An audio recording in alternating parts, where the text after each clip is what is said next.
Good evening बच्चों। मैं उम्मीद करता हूँ कि तुम सभी अच्छे होगे और तुम सबकी स्टडी भी बहुत अच्छी चल रही होगी। तो आज के इस नए मेरे वीडियो में तुम सभी का स्वागत है।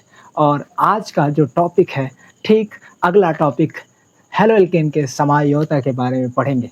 तो इससे पिछले वाले वीडियो अगर नहीं देखे हो तो सभी पिछले वाली वीडियो देख लेना।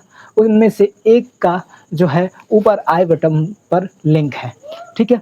अब बात करते हैं हेलो एल्केन की समावयवता के बारे में, ठीक है। समावयवता, कुछ यौगिक के अणु सूत्र एक समान व संरचना सूत्र अलग अलग होता है, तो यौगिक के इस गुण को समावयवता कहते हैं, ठीक है। अब देखो, इसको समझते हैं। अणु सूत्र, तो अणु सूत्र का मतलब क्या होता है? जब किसी यौगिक जो होते हैं वो परमाणु से बने होते हैं और परमाणु मिलकर के क्या बनाते हैं? अणु बनाते हैं। तो किसी यौगिक में जितने परमाणु होते हैं उन सभी को लिख करके एक अणु का नाम लिखते हैं, अणु का सूत्र बनाते हैं। जैसे एग्जाम्पल के लिए यहाँ पे देख लो, C3H7 और Cl। अब ये जो है एक प्रकार का अणु सूत्र है जिसमें कार्बन 3 है, हाइड्रोजन 7 है, क्लोरीन 1 है। अब इसकी संरचना सूत्र की बात करें तो इसकी संरचना इस प्रकार से भी बनाई जा सकती है, CH3, CH2 और CH2 और Cl, ऐसी भी बनाई जा सकती है ना। देख लो, इसमें भी कार्बन कितने हैं? 1 2 3, हाइड्रोजन 3 2 5 5 2 7 और क्लोरीन 1 है ही है। अब इसको देखो, यानी कि इसके भी अणु सूत्र यही रहेंगे।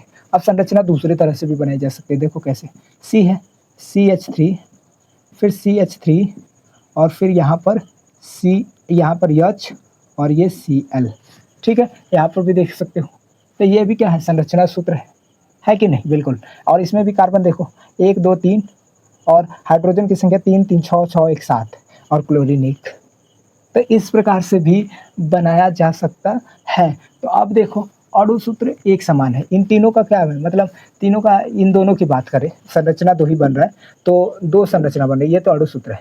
तो अब ये अणु सूत्र सबका सेम है, मतलब इसका भी उतना ही है। Carbon 3 hydrogen 7 chlorine 1, carbon 3 hydrogen 7 chlorine 1। अणु सूत्र क्या हो गया? एक समान। वाह, संरचना सूत्र अलग अलग होता है। अब यहाँ पे देखो, संरचना सूत्र कैसा है? बिल्कुल अलग। इसमें एक सीधी श्रृंखला है, इसमें एक शाखा श्रृंखला बना हुआ है, एक शाखा बना हुआ है, एक ही कार्बन से 2 कार्बन जुड़े हैं। इसमें डायरेक्ट एक कार्बन से एक ही कार्बन जुड़े आए हैं। तो ये संरचना बिल्कुल अलग अलग हो गया, ठीक है। और इस गुण को, यौगिक के इस गुण को ही हम लोग क्या कहते हैं? समावयवता कहते हैं। यानी कि इसके पास एक गुण है। कौन सा गुण है? समावयवता का। और तथा अलग अलग संरचना सूत्र को समावयवी कहते हैं। तो ये अलग अलग जो संरचना सूत्र है, इसको हम एक अलग समावयवी कहेंगे, इसको एक अलग समावयवी कहेंगे। और पिछले वीडियो में हम तुम लोग का नाम लिखना सिखा चुके हैं, तो इन दोनों का नाम कमेंट में ज़रूर से ज़रूर लिख देना, ठीक है। कि क्या इन सभी का नाम लिखना सीख पाए हो कि नहीं। अगर नहीं सीखे हो तो ठीक पिछले वाले वीडियो पर इसका नाम लिखना सीख लो, जो ऊपर आई बटन के लिंक पर आ रहा है, ठीक है। अब आगे बात करते हैं। हम उम्मीद करते हैं कि समावयवता स्पष्ट हो गया और समावयवी स्पष्ट हो गया। समावयवता, ठीक है, अलग अलग संरचना सूत्र रहेंगे लेकिन अणु सूत्र एक समान रहेगा, यानी कि उसमें अणु की संख्या भी एक समान रहेगी। और अलग अलग जो संरचना सूत्र होता है उनको हम समावयवी कहते हैं। अब हेलो एल्केन की समावयवता की बात करें तो हेलो एल्केन यौगिक रहेगा और उसकी समावयवता होगी, ठीक है। तो हेलो एल्केन यौगिक की समावयवता का गुण, यानी कोई भी हेलो एल्केन यौगिक रहेगा। तो चलो यहाँ पर देख सकते हो कि एक हेलो एल्केन यौगिक है, क्लोरीन परमाणु है और एल्किल समूह है, ब्रोमीन परमाणु है, एल्किल समूह है। तो ये जो है एक प्रकार का क्या हो गया? हेलो एल्केन यौगिक हो गया। तो हेलो एल्केन यौगिक जो होते हैं अलग अलग समावयवता दर्शाते हैं। ये श्रृंखला समावयवता दर्शाते हैं, स्थिति समावयवता दर्शाते हैं। ये क्या होते हैं अभी स्पष्ट कर रहे हैं। और इसके अलावा ये प्रकाशिक समावयवता दर्शाते हैं, लेकिन ये क्रियात्मक समावयवता नहीं दर्शाते हैं, क्रियात्मक समूह समावयवता नहीं दर्शाते हैं, ठीक है। तो ये श्रृंखला समावयवता, स्थिति समावयवता खास करके दर्शाते हैं। तो अब देखो, श्रृंखला समावयवता क्या होता है? जब कार्बन की श्रृंखला में बदलाव होता है। अब उदाहरण से समझ जाओगे। जैसे मान लो कि हम बात कर रहे हैं पहले अणु सूत्र की, C4H9Cl। तो इसकी संरचना सूत्र क्या होगी? ध्यान से देखो, CH3, ठीक है, फिर CH2, फिर CH2 और फिर CH2 और फिर Cl। देख सकते हो Cl। अब यहाँ पर देखो कार्बन की संख्या 4 है कि नहीं, 1 2 3 4, 4 है कि नहीं। हाइड्रोजन 3 2 5 5 2 7 7 2 9 और एक क्लोरीन है, एक क्लोरीन है। तो इसका अणु सूत्र क्या हुआ, एक समान। संरचना सूत्र अभी पहली संरचना सूत्र है, एकदम सीधी संरचना सूत्र। अब इसको देखो बदल सकते हैं ऐसे, इसको ऐसे बदल सकते हैं CH3 फिर C और CH3 ऐसे बदल सकते हैं बिल्कुल। HCH2 और C देखो 1 2 3 4 4 हो गए, तो यहाँ पर Cl। ठीक है, इस प्रकार से भी बदल सकते हैं। देखो इसमें श्रृंखला सीधी थी, इसमें श्रृंखला एक शाखा बना ली है, श्रृंखला एक शाखा बना ली है। अब इसके अलावा इस तरह भी देख लो C और CH3 और CH3 और CH3 और यहाँ पर Cl। इसमें भी देखो तो श्रृंखला बदल गया, सीधा था, इसमें एक शाखा बन गया, इसमें दो दो शाखा बन गए। ठीक है, यानी कि अब श्रृंखला केवल बदलाव हो रहा है। क्लोरीन परमाणु ऐसे ही है, श्रृंखला केवल बदलाव हो रहा है, तो इसको हम लोग कहते हैं श्रृंखला समावयवता। क्या कहते हैं, श्रृंखला समावयवता का परिभाषा लिखना चाहते हो तो ऐसे कह सकते हो कि जब किसी यौगिक के समावयवता में केवल श्रृंखला का समावयवता, मतलब केवल श्रृंखला बदलती है, तो उसको हम लोग श्रृंखला समावयवता कहते हैं। तो यहाँ पे देख लो श्रृंखला बदल रहा है। बाकी अणु सूत्र मिला लो, सबका कितना है, सबका सब में C4 है और सब में हाइड्रोजन 9 है और सब में क्लोरीन 1 है, लेकिन श्रृंखला का बदलाव हो रहा है, तो ये हम लोग का श्रृंखला समावयवता कहलाता है। इस बात को स्पष्ट रूप से समझ गए, इस बात को स्पष्ट रूप से समझ गए, उम्मीद करता हूँ कि। अब आगे बात करते हैं स्थिति समावयवता की। स्थिति का मतलब होता है पोजीशन, यानी कि क्लोरीन परमाणु कहाँ है, हाइड्रोजन परमाणु कहाँ है, ब्रोमीन कहाँ है, क्लोरीन कहाँ है, इन सब की बात कर रहे हैं। ठीक है, तो स्थिति एक मायने रखती है। अब देखो इसी का अगर उदाहरण ले ले, अभी पहले यौगिक का ही उदाहरण ले ले कि यहाँ पर दिया है H, ये वाला यौगिक C4H9 और Cl। अब देखो इसको हम इसी तरह से लिख दे रहे हैं CH3 फिर CH2 फिर CH2 और फिर CH2 और फिर Cl। तो इसमें कार्बन 4 है, क्लोरीन 1 है, लेकिन इसकी अब श्रृंखला में बदलाव नहीं करेंगे, क्लोरीन परमाणु की स्थिति में बदलाव करेंगे। यहाँ पर क्लोरीन परमाणु इस वाले कार्बन से जुड़ा है, लेकिन अब इसकी स्थिति क्या कर दे रहे हैं, बदल दे रहे हैं। पहले वाले कार्बन पे जुड़ा है, अब दूसरे वाले कार्बन पे जोड़ दे रहे हैं। तो CH3 देखो CH3 और फिर CH2 और फिर CH, ठीक है, और इस पर जोड़ दे रहे हैं Cl और फिर इसके साथ CH3। देख लो इसमें भी इस वाले यौगिक की बात करें या इस वाले यौगिक की बात करें तो इसमें भी कार्बन 4 है, हाइड्रोजन उतना ही है यानी कि 9 और क्लोरीन परमाणु 1 है। इसमें भी कार्बन 4 है और हाइड्रोजन 9 है, ठीक है, और क्लोरीन परमाणु 1 है। लेकिन इसमें क्लोरीन की स्थिति जो है पहले वाले में यहाँ थी, दूसरे वाले में यहाँ पर हो गई, और यहाँ पर करोगे तो वो अगर अलग नहीं बनेगा बल्कि उस यौगिक पलटोगे तो फिर यही यौगिक बन जाएगा। तो इतना याद रख लो कि ये क्लोरीन परमाणु तीसरे पर आएगा तो कुछ इस प्रकार से बनेगा, लेकिन ये दिखने में अलग अलग है।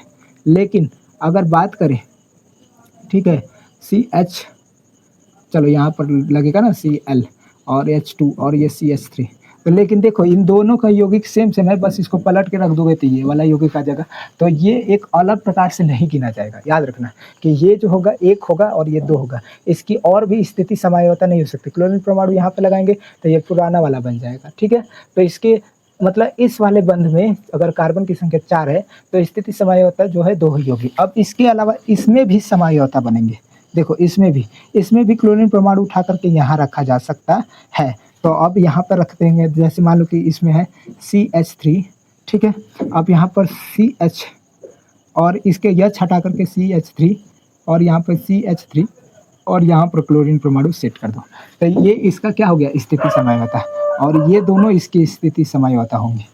ठीक है, इसके ये दोनों स्थिति समावयवता होंगे, इसके एक ही स्थिति समावयवता होगा और इसका कोई भी स्थिति समावयवता नहीं होगा, क्योंकि ये खुद क्लोरीन परमाणु है। क्लोरीन परमाणु यहाँ पे लगाएंगे तभी यही वाला यौगिक बनेगा, क्लोरीन परमाणु यहाँ पे लगाएंगे तभी यही वाला यौगिक बनेगा। तो इसकी स्थिति समावयवता नहीं है। ठीक है, इसकी स्थिति समावयवता नहीं होगी, केवल खुद ये इसकी श्रृंखला समावयवता, स्थिति समावयवता बिल्कुल सेम है। इसमें बदलाव हम कुछ भी करेंगे तो हमें एक नया यौगिक नहीं मिलेगा, नया संरचना सूत्र नहीं मिलेगा। तो नया संरचना सूत्र अगर नहीं मिलेगा तो हम उसे समावयवी में तो जोड़ेंगे ही नहीं। तो देख सकते हो कि जब कार्बन 4 है तो उसके 3 स्थिति समावयवता, फिर पहले के 2 स्थिति समावयवता और दूसरे के 1 स्थिति समावयवता, यानी कि तो उम्मीद करते हैं कि समावयवता समझ में आ गया। अब उदाहरण लेते हैं इसका, और इसका उदाहरण लो, पूरा स्पष्ट हो जाएगा। इसमें टोटल कितनी संख्या बनी है? 7, याद रख लेना।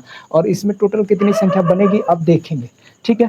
तो हम चलो इसकी सबसे पहले हम लोग क्या बनाएंगे? श्रृंखला समझौता, जितने भी संभव श्रृंखला समझौता है बनाएंगे, और फिर बाद में उन्हीं श्रृंखला समझौता की स्थिति समझौता बनाएंगे। तो उम्मीद करता हूँ यहाँ समझ में आ गया। चलो इसको बनाते हैं।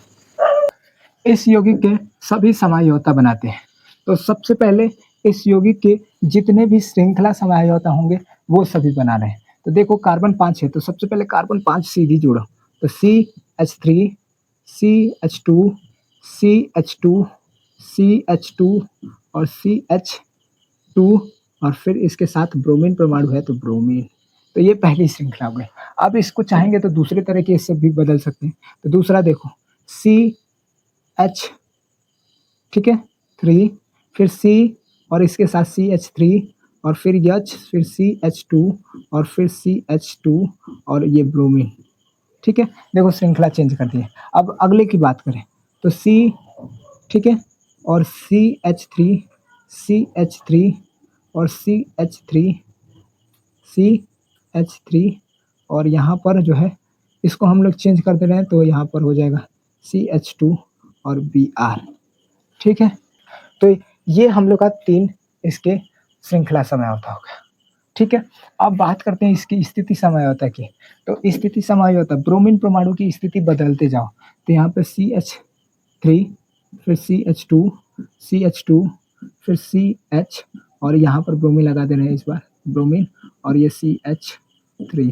देख लो इसमें भी, इसमें क्या होगा? स्थिति बदल गई। ब्रोमीन यहाँ पर था, अब यहाँ पर आ गए। इस कार्बन से साथ जुड़ा था, अब इस कार्बन से जुड़ रहा है, ठीक है। तो स्थिति समझौता होगी। इसकी और एक स्थिति समझौता बनेगी, देख लो, CH3, CH2, फिर CH और ये ब्रोमीन, ठीक है, और फिर इसके बाद CH2 और ये CH3 बना, 5 कार्बन है। अब ब्रोमीन यहाँ पर आ गया, ठीक है। अब यहाँ पर भी आ सकता है, यहाँ पर भी आ सकता है, ठीक है। तो इसके जो है कितनी समझौता हो गई? तो और अब इसकी बात कर रहे हैं इसमें, तो इसकी स्थिति हम लोग यहाँ पे बदल सकते हैं और यहाँ पे बदल सकते हैं। 2 जगह इसकी भी स्थिति बदली जा सकती है, ठीक है। 2 जगह हम इसकी स्थिति बदल सकते हैं। चलो 2 जगह स्थिति हम लोग बदलते हैं। तो इसके अलावा और कोई स्थिति इसमें नहीं बदल सकते, याद रखना। हम लोग इस वाली श्रृंखला में स्थिति बदलेंगे तो फिर से पुनः वही वाला यौगिक बन जाएगा। मान लो ब्रोमीन को यहाँ पर लगाएंगे तो ये फिर से वही वाला यौगिक बन जाएगा, पलटने पर वही वाला सेम यौगिक होगा, ठीक है। चलो अब इसकी स्थिति समझौता लिखते हैं, देखते हैं कितनी स्थिति समझौता। तो इस कार्बन से ब्रोमीन परमाणु जुड़ा है, अब इस कार्बन से जोड़ना है। चलो CH3, CH, फिर CH3, फिर CH, और इसके साथ ब्रोमीन जोड़ दो, और फिर CH3, देख लो, ठीक है। यहाँ पर ये सभी H है, यन मत समझ लेना। तो ये सभी क्या है? H, याद रख लेना, H, ठीक है। तो यहाँ पर H है, देखो एक नया यौगिक बना है।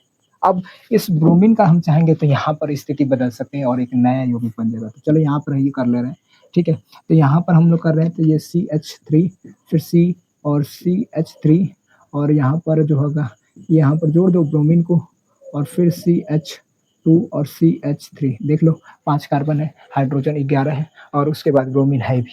तो ये स्थिति समझौता भी बदल गई, तो एक नया यौगिक बन गया। इस प्रकार से हम लोग एक नया यौगिक बनाया जा सकते हैं। इसमें कहाँ पर स्थिति बदलेंगे?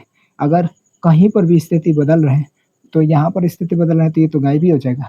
तो यहाँ पे स्थिति बदलेंगे तो एकदम सेम होगा। तो इसकी जो है अलग से एक स्थिति समझौता नहीं होगी, ये श्रृंखला समझौता होगी। देखो सिंपल समझ लो कि कार्बन की संख्या जितना ज़्यादा बढ़ती जाएगी उतना ही समझौता की संख्या, या दूसरे तरफ से कहा जाए कि समझावी की संख्या बहुत तेजी से बढ़ती जाएगी। श्रृंखला समझौता कैसे बनाया जाएगा, स्थिति समझौता कैसे बनाया जाएगा, उम्मीद करता हूँ कि इस बात को समझ पाए हो।